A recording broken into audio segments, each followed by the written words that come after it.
Bien, bueno, vamos a comenzar.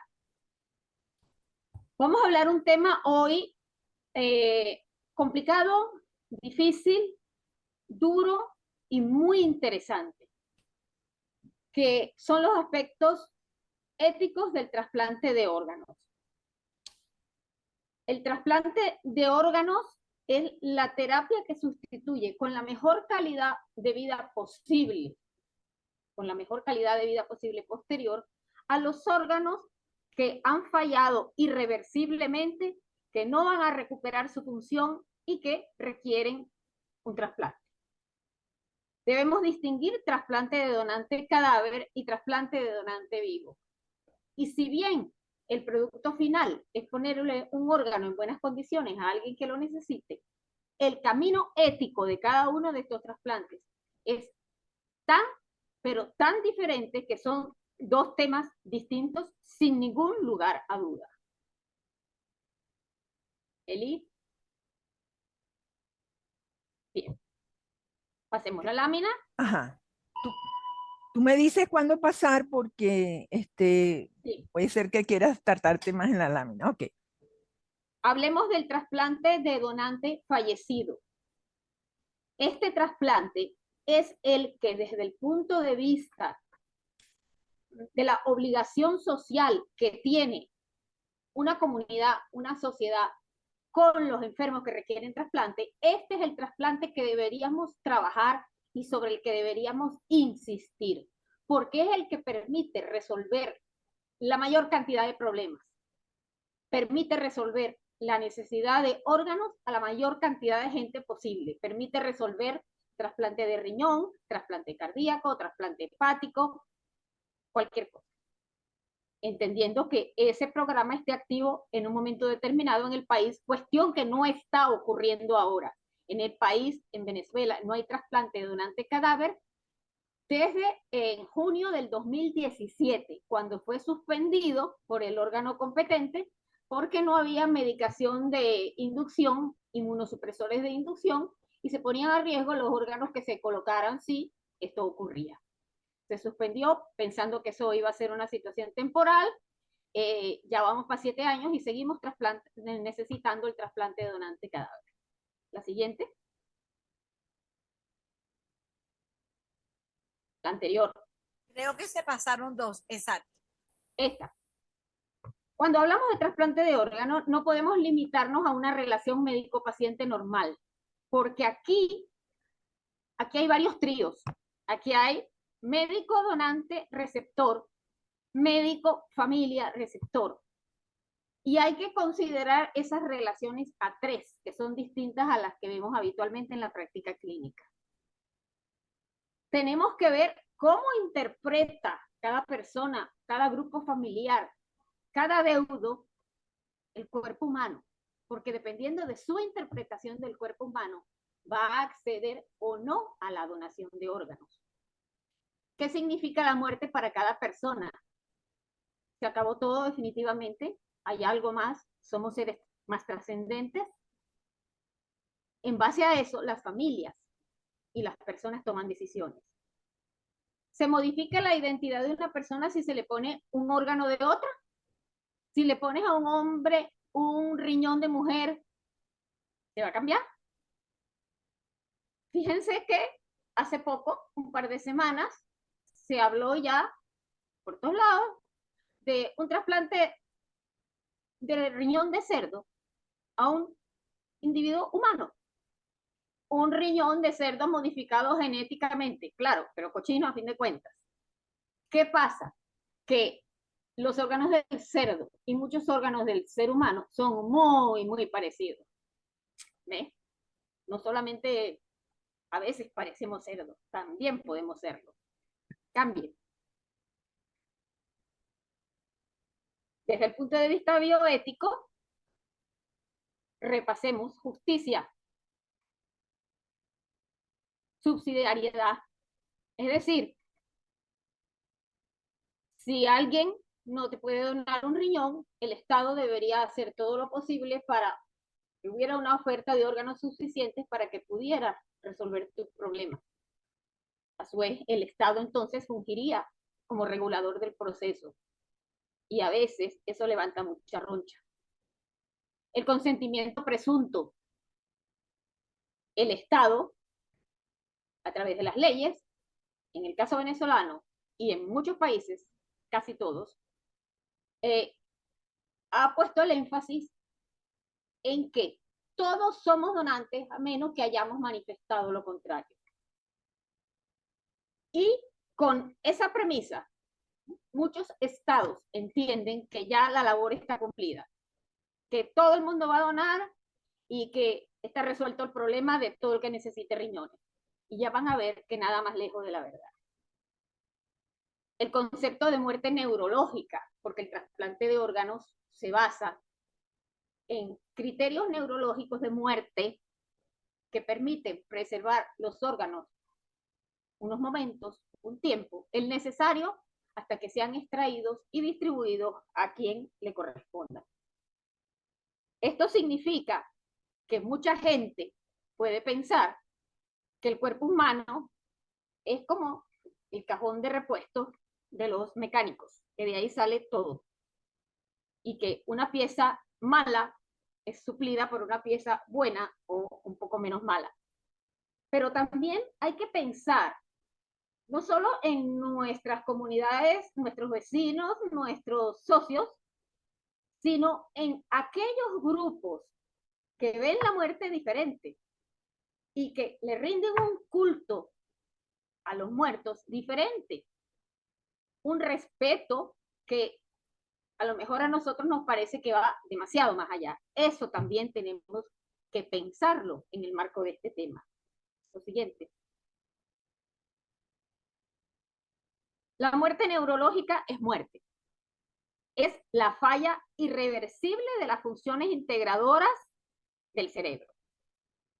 Esta lámina me gusta mucho porque nos demuestra cómo el hombre ha sido siempre lo suficientemente sagaz e inteligente para entenderse a sí mismo. Fíjense el dibujo de Leonardo da Vinci y esta resonancia magnética, y hay que quitarse el sombrero frente a Leonardo da Vinci. La siguiente. Muerte es muerte, bien sea por criterios neurológicos o por parada cardiorrespiratoria. El valor de la definición de muerte por criterios neurológicos es que esa definición permitió desarrollar los programas de trasplantes de órganos para que fueran un procedimiento terapéutico habitual y no una cosa que se quedara en lo meramente experimental y casos únicos. La siguiente. Muerte es muerte. Cuando decimos que la muerte cerebral no es sinónimo de muerte, es que no es sinónimo, es que es la muerte. Es el cese irreversible de la actividad cerebral de los hemisferios y del tallo. Esto implica que se han perdido las funciones integradoras, la función básica del cerebro, de manera irreversible y que se mueven también las estructuras celulares cerebrales y al final, pues, aquí no hay nada que buscar. La siguiente.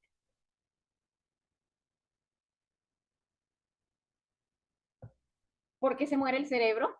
Bueno, un ataque de una noxa, un accidente cerebrovascular, un traumatismo encefalocraniano, hipoxia, shock hemorrágico. Lo más frecuente, los traumatismos encefalocranianos.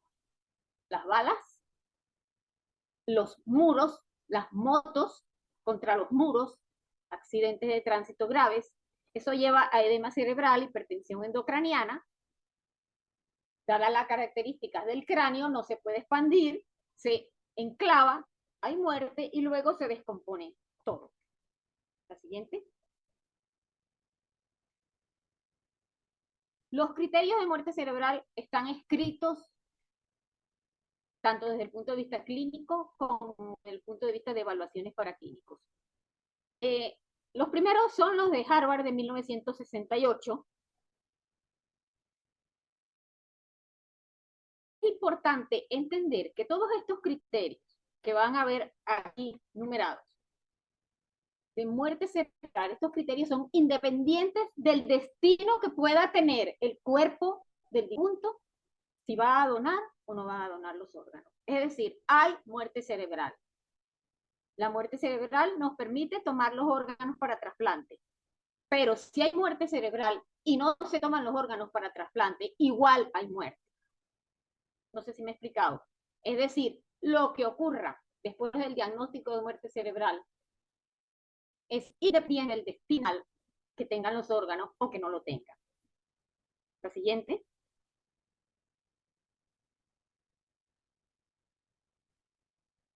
Ok, es importante, más que la lámina anterior, que no la pases, esta. Porque una de las condiciones que tenemos que tener en cuenta es que hay que diagnosticar claramente la muerte cerebral. Y una de las cuestiones más importantes es tener claro qué está pasando, qué ha pasado y cuáles son las posibles causas del coma de ese individuo. Ese individuo está en muerte cerebral, no tiene reflejos, entonces, ¿por qué ha ocurrido eso? De aquí que una de las cosas más importantes es saber qué le pasó al individuo, porque si no se sabe y no se está claro en el origen del problema, hay que ampliar los tiempos de espera para no cometer errores y se diagnostiquen muertes cerebrales que en realidad no son tales. Hay que tener en cuenta que el diagnóstico de muerte cerebral se basa en la irreversibilidad del daño. Si a alguien le dijeron que su familiar estaba en muerto cerebral y 2 días después todavía está por ahí y después comienza a resucitar, no estaba muerto. El diagnóstico estaba mal hecho, porque la premisa de muerte cerebral es que el diagnóstico esté bien hecho y el criterio es irreversibilidad del daño. Si a alguien le dicen que su familiar está en muerte cerebral, ¿no?, y después comienza a moverse, señores, no es que se levantó, no es que resucitó, no, es que el diagnóstico estaba mal hecho. Y eso es muy importante a tener en cuenta. El siguiente. Por eso tenemos que hacer las pruebas clínicas para diagnosticar muerte cerebral, tratando de considerar varios factores: la hipoxia, la temperatura, los movimientos respiratorios, la tensión de oxígeno de la sangre, todo eso. Y una vez con todo eso, el personal entrenado para diagnosticar muerte cerebral dirá: este paciente está con criterios de muerte cerebral, y se firma la muerte. La siguiente.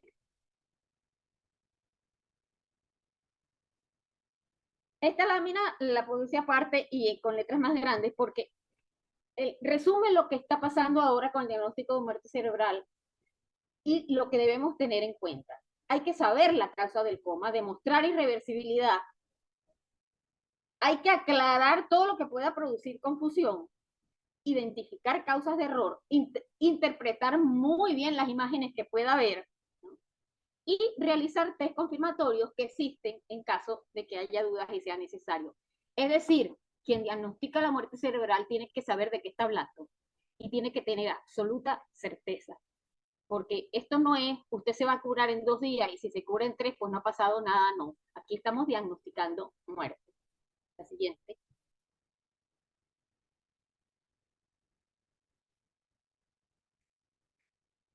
Por supuesto que alrededor de este concepto ha habido muchísima discusión. La sigue habiendo. Las referencias sobre discusiones sobre los criterios de muerte cerebral y si la muerte es muerte, no se quedaron en los años 60 ni 70. Todavía, al sol de hoy, se está hablando de eso. Este autor, Jonas, nos dice que la muerte del cerebro no es el fallecimiento de la persona, no.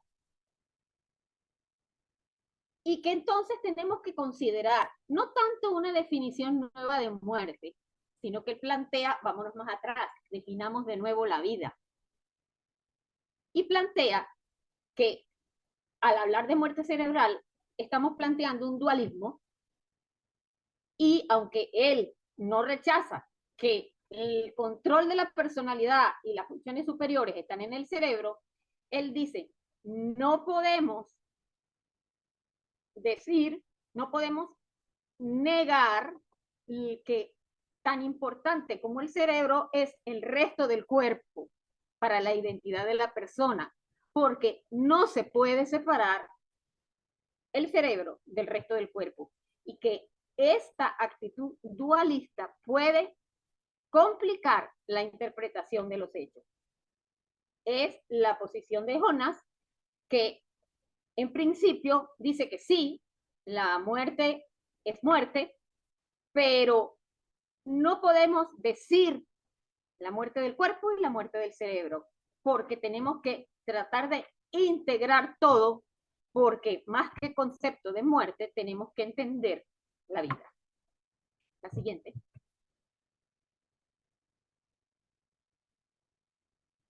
El Comité Danés de Ética, este es un sí pero no.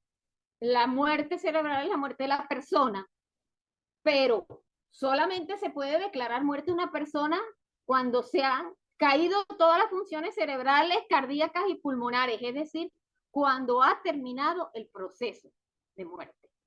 Porque ellos plantean que diagnosticar muerte cerebral por separado es diagnosticar el principio del proceso de la muerte. Entonces, pero a pesar de todo, justifican la extracción de órganos vitales para trasplante diciendo que esta intervención concluiría el proceso, pero que no es la causa de la muerte del donante, lo cual es muy cierto. No tanto porque la causa de la muerte ya fue, había un criterio de muerte cerebral y se sacaron los órganos, sino por un detalle.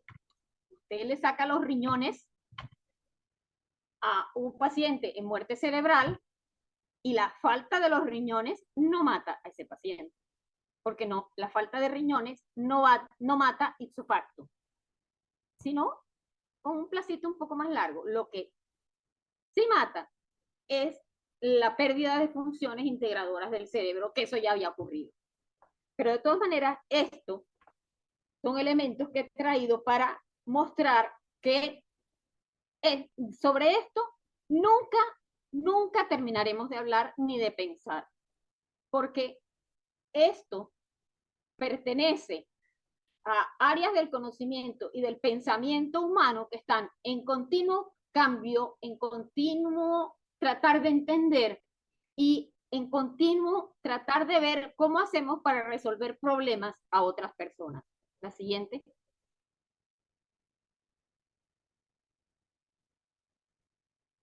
Este autor, en el 2004 y en el 2012, que es ya mucho más reciente,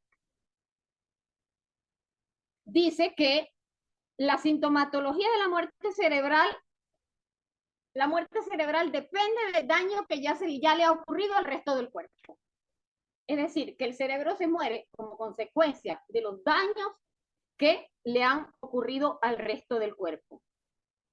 Y que la integración no está localizada en el cerebro, sino que es una interacción mutua entre las partes.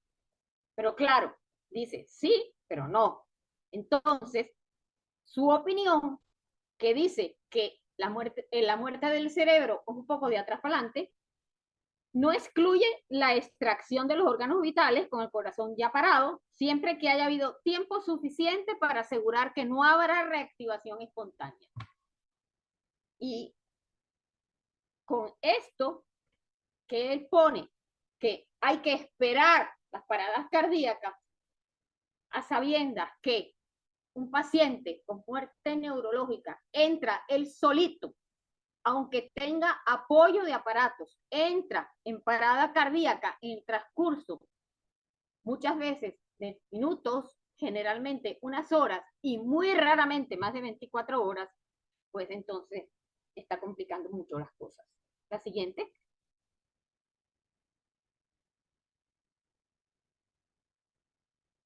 Eli.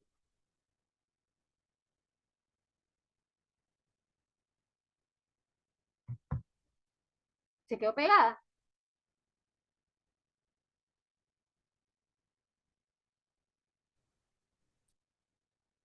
Ajá. Ya hablamos de un punto importantísimo. Vamos a hablar de otro. El consentimiento presunto. Las leyes de trasplante en Venezuela, que ha habido 3. Bueno, la primera fue para definir qué órganos se podían trasplantar. La segunda definió muerte cerebral. Y la tercera, que es la vigente, fue orientada a que quedara en blanco y negro el consentimiento presunto. Es decir, todos somos donantes a menos que hayamos manifestado lo contrario. La siguiente.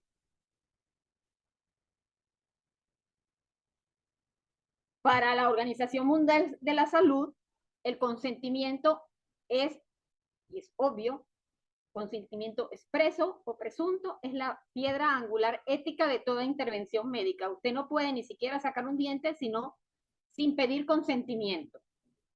De hecho, el consentimiento es la clave de la existencia humana, porque usted para sentarse al lado de otro pide permiso. Está pidiendo un consentimiento. Y si entendemos eso, entendemos que no puede ser de otra manera en la práctica médica. Claro, compete a las autoridades definir, conformar de acuerdo a las normas éticas, etcétera, cómo es el procedimiento de registro de los consentimientos, etcétera, etcétera. Pero hay que partir de que el consentimiento es parte vital de la convivencia humana. La siguiente.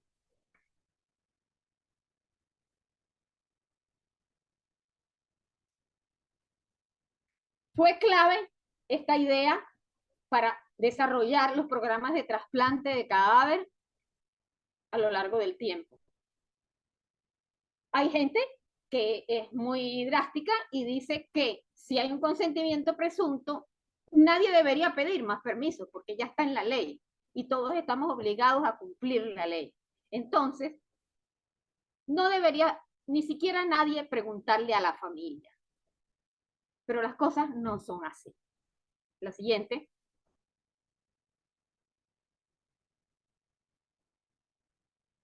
Tenemos que entender que a través del consentimiento presunto estamos buscando ayudar a resolver problemas de pacientes.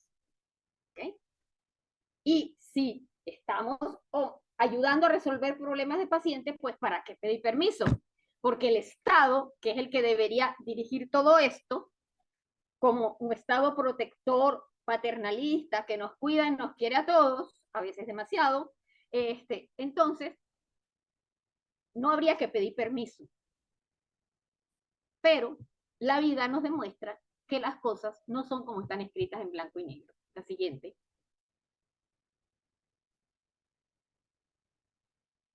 ¿Por qué? Porque hay sí y hay no. O sea, hay gente que dice que no todo el mundo que tiene características adecuadas para ser donante debe ser considerado donante, porque el consentimiento presunto viola el principio del derecho a disponer del propio cuerpo. Que nadie puede ejercer este derecho. Que el Estado adopta una posición paternalista pero autoritaria. Es decir, que estamos contraponiendo libertad y autonomía, la del propio individuo, versus un mandato de un órgano superior encargado de cuidarnos a todos. Los que dicen que sí, que cualquiera puede ser donante y tomemos sus órganos, dicen que el consentimiento presunto no viola ningún derecho porque el difunto pudo haber dicho que no antes y ya estaba resuelto el problema. ¿Ok? Y además dicen esto, que si no ha dicho nada antes, ya no puede decir nada, ya no tiene ningún derecho. El siguiente. Pero como las leyes se escriben, a veces se engavetan y otras veces no se pueden cumplir del todo, ocurre que la aplicación del consentimiento presunto nunca ha podido ser estricta, porque aquí hay en juego muchísimas cosas, muchos pensamientos de las personas individuales y de los grupos. Hay que hablar de autonomía, de justicia, de integridad, de respeto a la dignidad humana. Y ahí sí es verdad que no hay derecho a pataleo. Al ser humano, vivo y muerto, hay que respetarlo. La mayoría de los países latinoamericanos han incorporado el consentimiento presunto, pero en todas partes,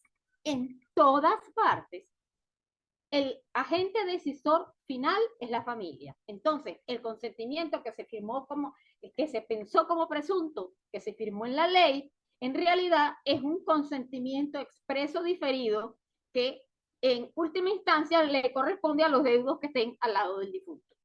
La siguiente. La anterior.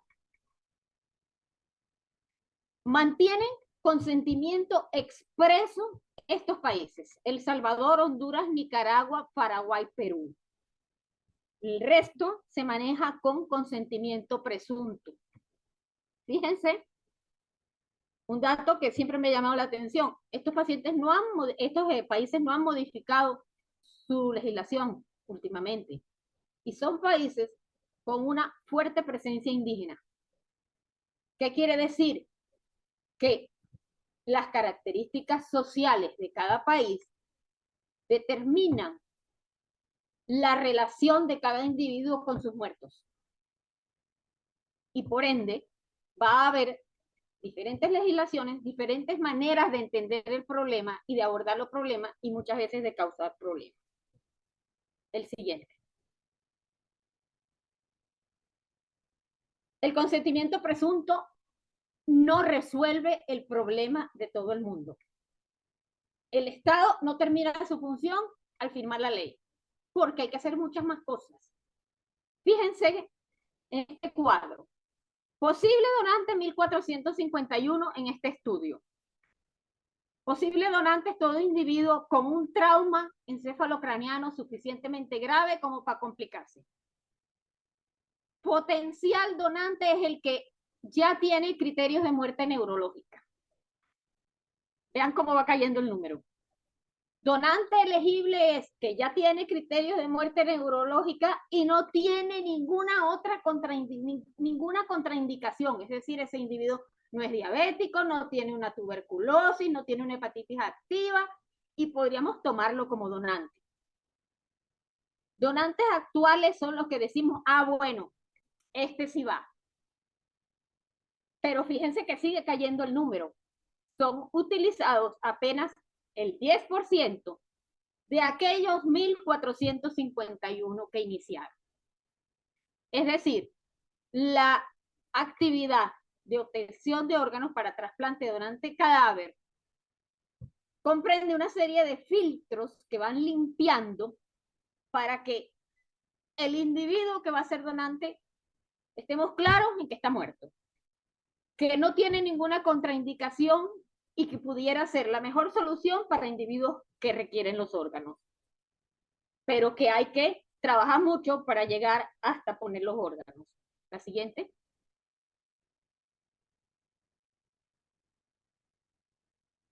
Esta es muy interesante. Todo el mundo, cuando usted le pregunta, está de acuerdo en que sí, que la donación, el consentimiento presunto y tal y que cual. Pero esta gente que si lo paran por la calle y le preguntan si está de acuerdo con eso, les dice que sí, a la hora de las chiquitas, cuando se les pregunta en una entrevista familiar dirigida a obtener los órganos de un paciente para trasplante, si aceptan la donación, solo el 47% dicen que sí. Es decir, que en la calle todos somos donantes, pero a la hora de las chiquitas, solo la mitad. ¿Qué pasa aquí? Que hace falta crear conciencia en la población. Quitar mitos urbanos y no urbanos. Fake news, las que quieran, hay sobre este tema. Y todo eso hay que trabajar muy poco a poco para irlas eliminando. La siguiente.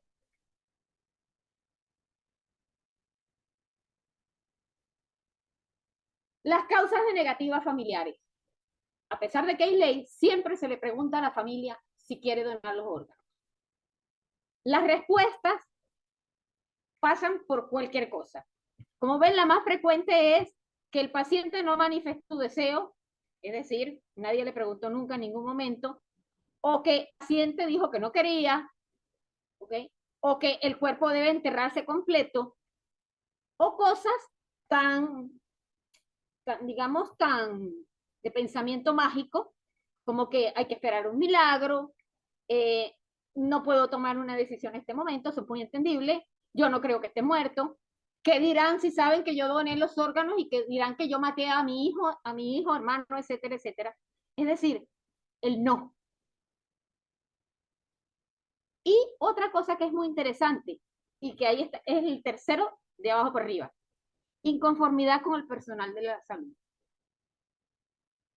Si el personal de salud no maneja adecuadamente los casos, si no trata bien a los pacientes y a los familiares, una de las maneras más fáciles de vengarse es no donar los órganos. Si un familiar ha sido maltratado y siente que no se ha hecho lo necesario por su familiar, va a decir que no. Amén de que en situaciones colectivas como las que atravesamos nosotros ahora, cuando hay crisis, las donaciones caen, porque en crisis no se dona, porque siente que si el Estado no te dio lo que debía darte, ¿cómo te va a venir a pedir ahora los órganos de tu familiar? La siguiente.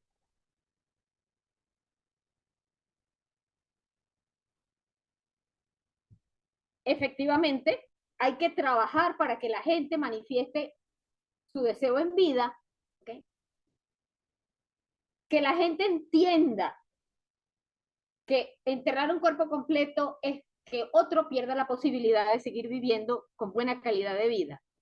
Y bueno, si no quiere donar, pues no quiere donar. El sí y el no son libres. La siguiente. Este es un trabajo muy nuevo de Colombia. Vean al final, con muerte encefálica, se solicitó la donación, negativas familiares el 23%, no pudieron identificar causa de negativa familiar en el 36%, pero cuando pudieron identificarla claramente, fíjense que la causa más frecuente es el no rotundo, el no por no. Y eso lo he vivido en primera persona. ¿Usted quiere donar? No. ¿Por qué? Porque no. Respeto la voluntad del paciente. Parte de la familia dice que sí, parte que no. Esto de conservar la integridad del cadáver, la inconformidad con el manejo, la religión y el cambio de parecer. En lo particular, no he encontrado nunca respuestas que me las hayan dado a mí respecto a la religión. Esto del cambio de parecer sí que lo he vivido. Familias que te dicen que sí y luego aparece el primo segundo de un tío que nunca jamás había estado con ellos, pero dice que cómo se les ocurre. Y entonces se convierte eso en un no. La siguiente. Bien, ya entendimos lo que es trasplante de donante cadáver y las implicaciones bioéticas. El del donante vivo tiene otras implicaciones totalmente diferentes.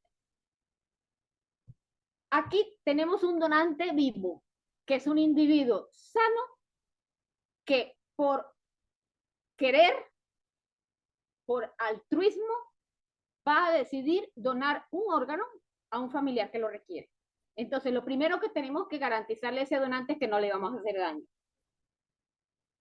La beneficencia la pongo en interrogación porque desde el punto de vista físico no lo hay.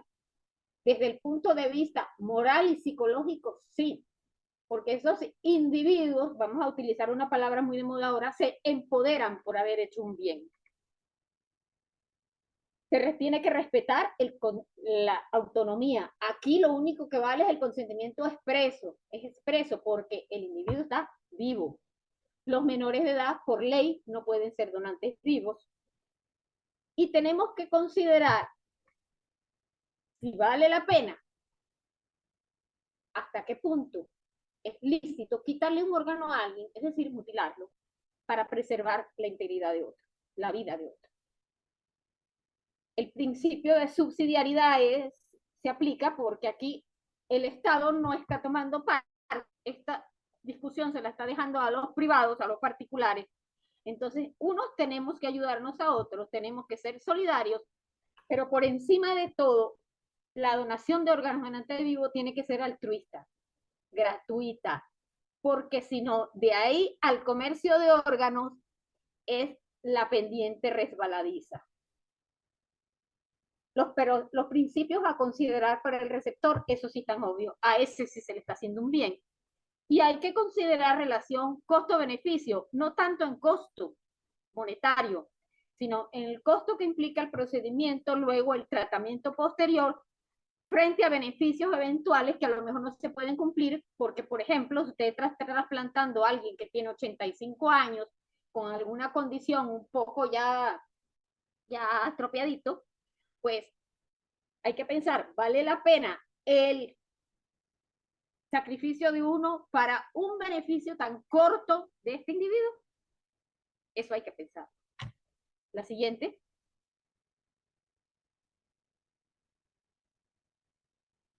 La donación de vivo debe ser libre, solidaria y altruista. Puede haber compensación, que puede ser libre, pero entonces no será justa, porque si a unos los compensan y a otros no, estamos vulnerando los principios de equidad, y entonces de ahí podemos pasar a un comercio ya sujeto a leyes de mercado. Usted está aquí, usted dona, usted cobra, etcétera, etcétera. Y hay que considerar también que cuando esto se desarrolla como comercio de órganos, esto es una cadena de intermediarios en el que el único que pierde es el donante. La siguiente.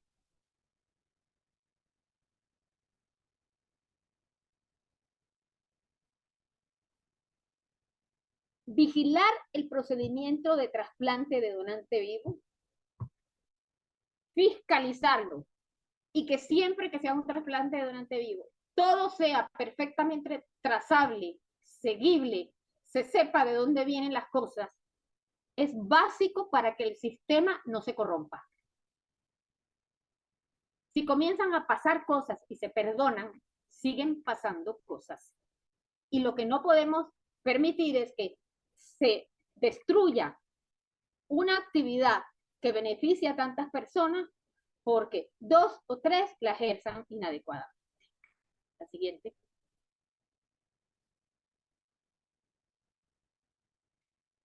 El donante debe saber en qué se mete, pero a la vez debemos garantizarle al donante que todo lo que le ocurra después, desde el punto de vista renal, que es de lo que estamos tratando, va a ser azar. Es decir, si el donante tiene la más mínima posibilidad de complicarse desde el punto de vista renal por el hecho de sacarle un riñón, usted no debe tomar ese órgano. ¿Okay? ¿Por qué? Porque si está un poquito hipertenso y usted le quita un riñón, probablemente en poco tiempo lo tiene un poquito más hipertenso y más complicado. Lo mismo si es un diabético de esos que no cumplen tratamiento porque son un desastre. Pues mire, dejémoslo hasta ahí, porque ese señor que se comporta así con un riñón va a estar mucho peor. ¿Okay? Es muy importante esto. El centro de trasplante, es decir, el que pone el riñón, no debe involucrarse nunca ni presionar jamás al donante. Se le debe dar la información, pero el problema lo decide usted. Y la autonomía del donante nunca está por encima del juicio médico. Es decir, si yo sé que hay un donante que es un papá que está hipertenso y que ha tenido 2 cálculos renales, pero que él quiere donarle a su hijo por encima de todas las cosas, el juicio médico le dice que usted no debe tomarlo como donante, así ese señor llore, chille y patalee y chévere que sienta ese amor por su hijo, pero hay que preservar también al que está sano y hay que respetar al que está sano, porque si le tomamos los órganos sabiendo todo lo que le puede ocurrir, lo estamos irrespetando y respetando su dignidad y condenándolo después desde el punto de vista médico y clínico. Siguiente. 3 ideas que hay que considerar porque se oyen mucho. Tráfico de órganos, turismo de trasplante y viaje de trasplante. Tráfico de órganos es lo que sale en todas las telenovelas y series donde matan a un fulano que va por la calle para sacarle los órganos, que los guardan no sé cómo, ni se los pone nadie que sabe cómo, a un protagonista que después está maravillosamente bien. Esa actividad violenta que implica además trata de personas es tráfico de órganos. turismo de trasplante es lo que puede ocurrir en algunos países que tienen escurrideros legales que permitirían que si usted va con visa de turista, cambia visa de no sé qué y se queda 3 meses allá, pues lo ponen en lista como si fuera un nativo del país. ¿Okay? Eso es turismo de trasplante. Y viaje de trasplante es lo que sí puede ocurrir. En este país ese trasplante de donante vivo, yo vivo en un país cercano donde no se hace ese trasplante, yo tengo un donante que es mi papá, mi mamá, mi hermano, lo que sea, ¿no? Y voy a ese país donde se puede hacer el trasplante con mi donante de la mano. Eso es perfectamente lícito, legal, se tiene que hacer respetando las leyes del país donde se va a hacer el trasplante y, en definitiva, no le estamos quitando a órganos ni procedimientos a posibles receptores del país. No sé si me expliqué, pero lo que debemos tratar es que un nativo de un país, un natural de un país o una persona que vive en un país, no podemos echarla para atrás en la lista de espera por el hecho de que nos apareció un fulano del país vecino, pero con plata que puede pagar el trasplante y resolver su problema. No. ¿Ok? No. ¿Qué sí puede ocurrir? Bueno, si usted quiere trasplantarse aquí, traiga a su familiar con el riñón puesto y se lo sacamos y se lo ponemos aquí. Eso es viaje de trasplante, eso es legal y ilícito. El resto no. Y tráfico de órganos es un delito de lo último. La siguiente.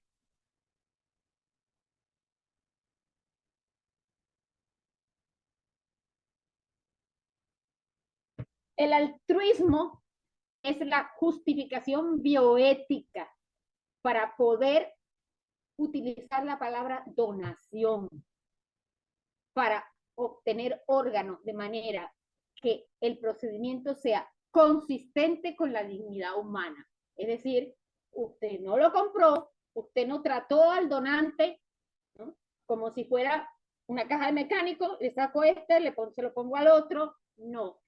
Si usted dona, usted está respetando la dignidad tanto de uno como del otro. Entonces, el altruismo es la base bioética del término donación, que es el que se debe usar, bien usado y claramente usado para obtener órganos de una manera consistente con la dignidad humana. La siguiente.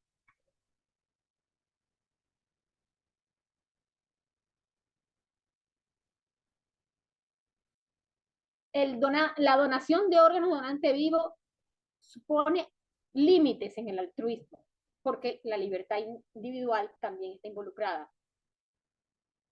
Es un acto altruista, pero puede asomar cierta cantidad de riesgos.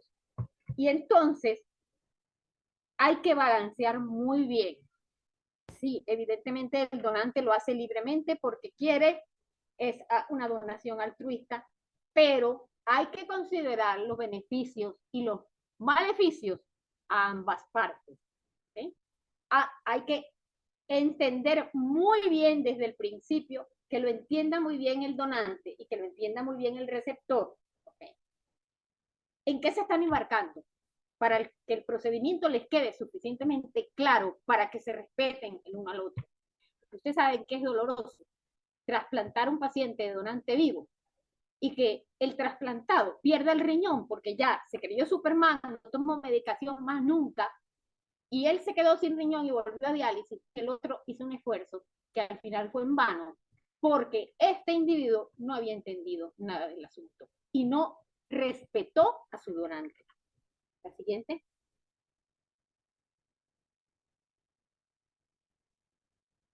Esto ya lo sabe todo estudiante de bioética.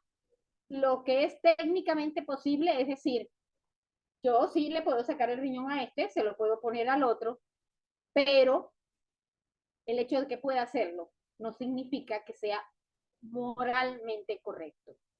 Hay que cumplir una serie de premisas, hay que entender el proceso, que las partes lo entiendan, que la sociedad lo entienda, que el Estado entienda su papel en todo este rollo, para que toda la actividad de trasplante sea moralmente correcta y moralmente admisible. La siguiente. Y aquí tienen un dibujito de mi querido Hospital Universitario de Caracas.